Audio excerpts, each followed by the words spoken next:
নমস্কার বন্ধুরা, বাসবী রান্নাঘরে সবাইকে স্বাগত। আজ আমি ছানার কেক তৈরি করে দেখাবো। এটি তৈরি করা যেমন সহজ, খেতেও সুস্বাদু আর সহজেই বানানো যায় খুব কম উপকরণে। তাহলে দেখুন আমি কি করে বানাই এই নরম তুলতুলে ছানার কেকটি। আমি এখানে 1.5 লিটার দুধ নিয়েছি। এটা গরুর দুধ আছে, যে কোনো দুধ দিয়ে করতে পারেন। এটাকে ছানা কেটে নেব। দুধটা ফুটে গেছে, আমি গ্যাসটা বন্ধ করে দিলাম। এখানে আমি 2 চামচ ভিনেগার নিয়েছি আর 2 চামচ জল নিয়েছি। এবার অল্প অল্প করে আমি ভিনেগার দেবো আর নাড়তে থাকবো। গ্যাসটা বন্ধ করে দিয়েছি।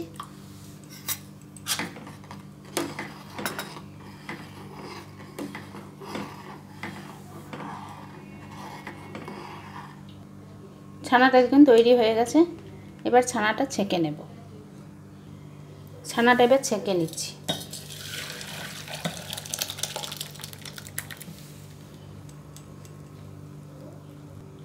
ছানাটা ছেঁকে নিয়েছি। ছানাটা শুকনো করার দরকার নেই, আমি এই জল সমেতই একটা বাটিতে নিচ্ছি।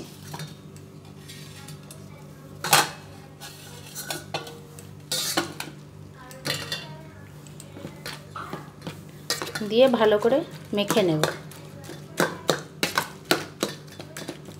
2 মিনিট মতো এরকম হাতা দিয়ে আমি মেখে নিচ্ছি। ছানাটা 2 মিনিট মেখে নিয়েছি।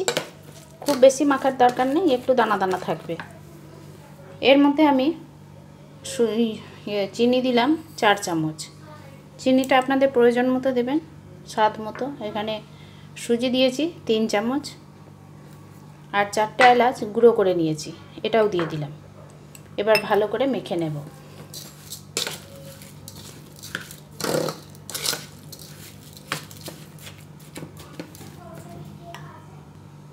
সামান্য একটু নুন দিলাম।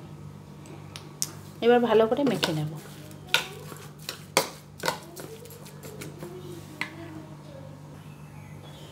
আমি মেখে নিয়েছি। এবার এর মধ্যে আমি 2 চামচ ঘি দিচ্ছি, দিয়ে আবার মেখে নেব।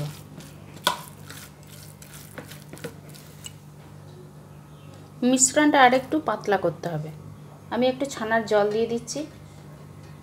2 চামচ ছানার জল দিয়ে দিলাম, দিয়ে আবার ভালো করে মেখে নেব।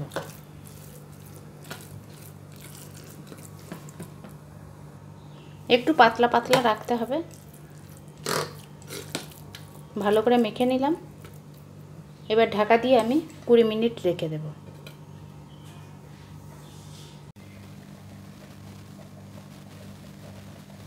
আমি এখানে একটা হাঁড়ি নিয়েছি, এখানে 500 গ্রাম নুন দিয়েছি, একটা স্ট্যান্ড দিয়েছি।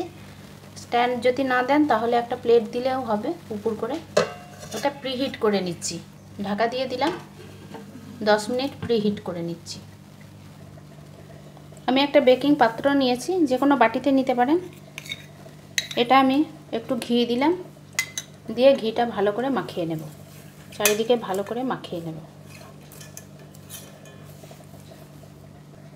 ভালো করে মাখিয়ে নিয়েছি। এবার একটা বাটার পেপার গোল করে কেটে নিয়েছি, দিয়ে দিলাম। এটাতেও একটু ঘি ব্রাশ করে নিচ্ছি, সাদা তেল দিলেও হবে। পাত্রটা ঘি মাখিয়ে নিয়েছি। এটা 6 ইঞ্চি পাত্র। এবার এটা 20 মিনিট হয়ে গেছে। ছানাটা ঢাকা দিয়ে রেখেছিলাম, 20 মিনিট হয়ে গেছে। এর মধ্যে এবার আমি 1 চামচ বেকিং পাউডার দিয়ে দিলাম, দিয়ে ভালো করে মাখিয়ে নেব। কিছু ড্রাই ফ্রুটস নিয়েছি, কিছু ওপরে দেওয়ার জন্য রেখে দিলাম, আর বাকিগুলো আমি এর সঙ্গে মিশিয়ে দিচ্ছি। নিজেদের পছন্দ মতো নিতে পারেন। এটাও ভালো করে মাখিয়ে নিচ্ছি। এই মিশ্রণটা একটু নরম নরম রাখতে হবে। যদি প্রয়োজন হয় তাহলে ছানার জল আরেকটু দিয়ে দেবেন। আর এই ছানার জলটা ডালে ব্যবহার করতে পারেন, তরকারিতে ব্যবহার করতে পারেন, আটা মাখার সময় ব্যবহার করতে পারেন। এটা মাখিয়ে নিয়েছি। এবার আমি কেকের পাত্রটার উপরে এটা ঢেলে দিচ্ছি।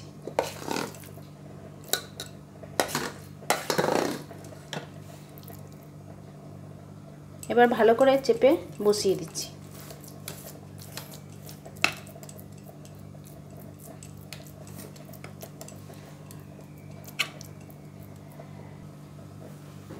সমান করে দিয়েছি ওপরটা, এবার একটু ট্যাপ করে নিচ্ছি।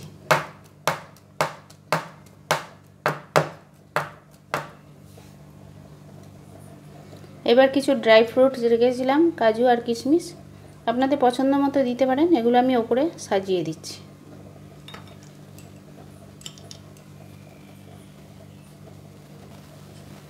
এটা এবার তৈরি হয়ে গেল। এবার এর মধ্যে কেক টিনটা ঢুকিয়ে দেব।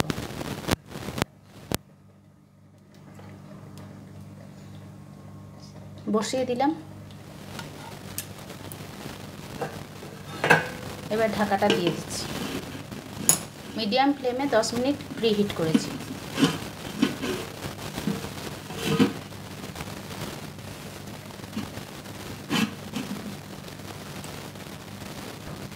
এবার গ্যাসের ফ্লেমটা একদম কমিয়ে দিয়েছি, দিয়ে উপরে একটা ভারী জিনিস চাপিয়ে দিলাম। 30 মিনিট বেক করব, তারপরে আবার দেখব। এবার দেখব হয়েছে নাকি।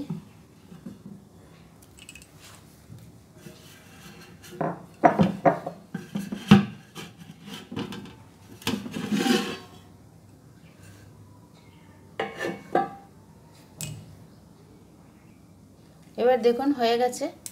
আর আমি 30 মিনিট পরে দেখেছিলাম, কিন্তু তখন হয়নি, সেই জন্য আমি আরও 20 মিনিট দিয়েছিলাম। মোট 50 মিনিট লাগলো।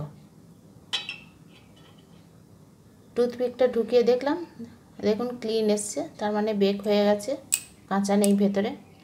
এবার এটাকে বের করে আনবো।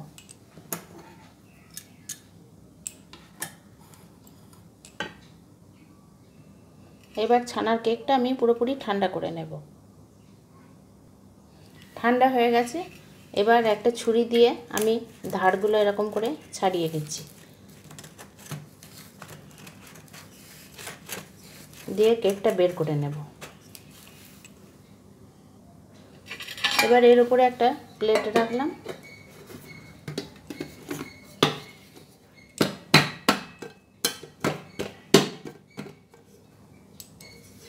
কেকটা বের করে নিয়েছি। বাটার পেপারটা সরিয়ে দিলাম। দেখুন কত সুন্দর হয়েছে ছানার কেকটা। আমি কেটে দেখিয়ে দিচ্ছি। খুব সহজেই তৈরি করা যায়, আর এটা খেতে খুব সুন্দর হয়। খুব কম উপকরণেই তৈরি হয়ে যায়।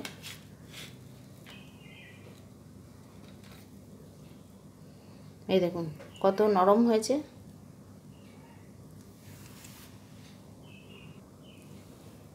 এইভাবে তৈরি করুন ছানার কেক। ঠাকুরের ভোগেও দেওয়া যাবে, নিজেরা খাওয়া যাবে, বাড়িতে অতিথি এলে তাদেরও দেওয়া যাবে। আশা করি সবারই ভালো লাগবে এই রেসিপিটি।